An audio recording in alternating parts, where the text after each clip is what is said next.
दोस्तों, हमारे इतिहास में एक से एक महान वीर योद्धा पैदा हुए हैं जिन्होंने विदेशी आक्रमणकारियों को रोका ही नहीं था बल्कि उनके ऊपर विजय भी प्राप्त की थी। आज हम ऐसे ही एक महान वीर योद्धा के बारे में बात करने जा रहे हैं। सिंध में अरबों का शासन हो जाने के बाद जिस वीर योद्धा ने उन्हें पूर्व में बढ़ने से रोका ही नहीं था बल्कि उन्हें कई बार युद्ध के मैदान में हराया भी था, उस वीर योद्धा का नाम था बप्पा रावल। बप्पा रावल का जन्म 713 ईस्वी में हुआ। बप्पा रावल का बचपन का नाम राजकुमार कालभोज था। इतिहास के मुताबिक 8वीं शताब्दी में मेवाड़ साम्राज्य की शुरुआत बप्पा रावल से ही मानी जाती है। इन्हें मेवाड़ का संस्थापक व पिता भी कहा जाता है। इनका अपनी प्रजा के साथ गहरा प्रेम था। यही कारण है कि इन्हें प्यार से पूरा मेवाड़ बप्पा के नाम से पुकारता था। बप्पा रावल ने 100 शादियां की थी। इनमें से 35 रानी मुस्लिम राजाओं की पुत्रियां थीं।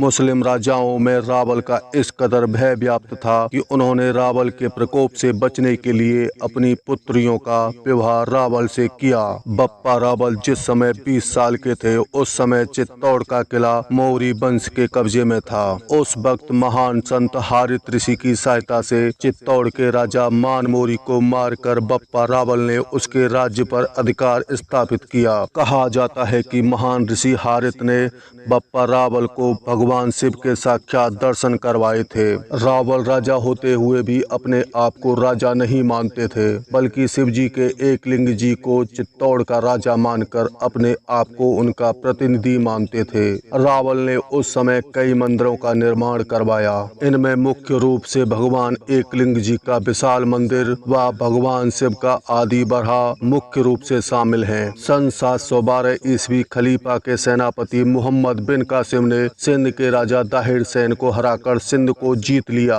और अरबों ने चारों ओर धावे शुरू कर दिए। लेकिन खलीफा और मोहम्मद बिन कासिम के बीच विवाद हो गया। उसके 8 साल बाद खलीफा अल यजीद के काल में सेनापति हासिम के नेतृत्व में फिर से आक्रमण शुरू कर दिया। उन्होंने चावड़ों, मौर्यों, सेंगबों, कछेलों और गुर्जरों को हराया। मारवाड़, मालवा, मेवाड़, गुजरात आदि सब भूभागों में उनकी सेनाएं छा गईं। अरबों के आक्रमण ने राजस्थान की सीमाओं को रक्त से लाल करना शुरू कर दिया।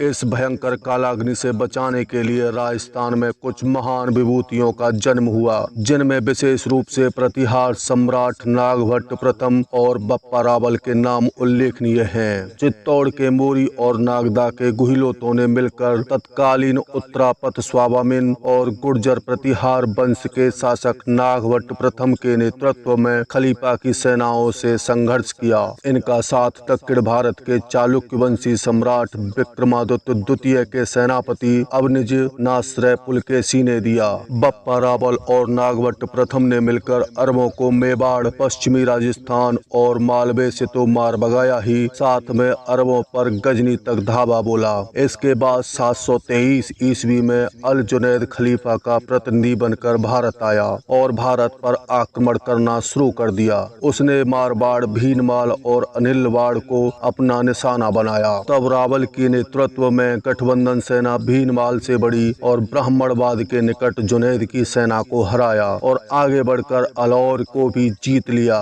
इसके प्रमाण हमें चचनामा से मिलते हैं। पराजित जुनैद ने कश्मीर का रास्ता पकड़ा, लेकिन वहां भी उसे तत्कालीन कश्मीर के कारकोट वंश के शासक ललितादित्य मुक्तापीड़ की प्रबल सेनाओं से परास्त होना पड़ा। इसका वर्णन कल्लड़ द्वारा लिखित कश्मीर के इतिहास राजतरंगिणी में मिलता है। 731 ईस्वी में अल हकीम सिंध की राजधानी अल मंसूर का गवर्नर बनकर भारत आया। इसने आगे चलकर 736 ईस्वी में भीनमाल और अनिलवाड़ पर हमला किया। इस बार फिर बप्पा रावल के नेतृत्व में भारतीय सेना ने अल हकीम को बहुत बुरी तरह से हराया और मुस्लिम देशों पर भी विजय प्राप्त की। इसके बाद अरब आक्रमणकारियों में बप्पा रावल का इस कदर डर बैठ गया कि फिर आने वाले 300 वर्षों तक फिर कोई इस्लामी सेना भारत पर हमले का प्रयास नहीं कर सकी। इसका वर्णन भीनमाल के अभिलेख से मिलता है। इसका प्रमाण अवनिज नाश्रय पुलकेशी के 739 ईस्वी के नवसारी अभिलेख से भी मिलता है। यह सभी युद्ध 724 से 740 ईस्वी के बीच लड़े गए।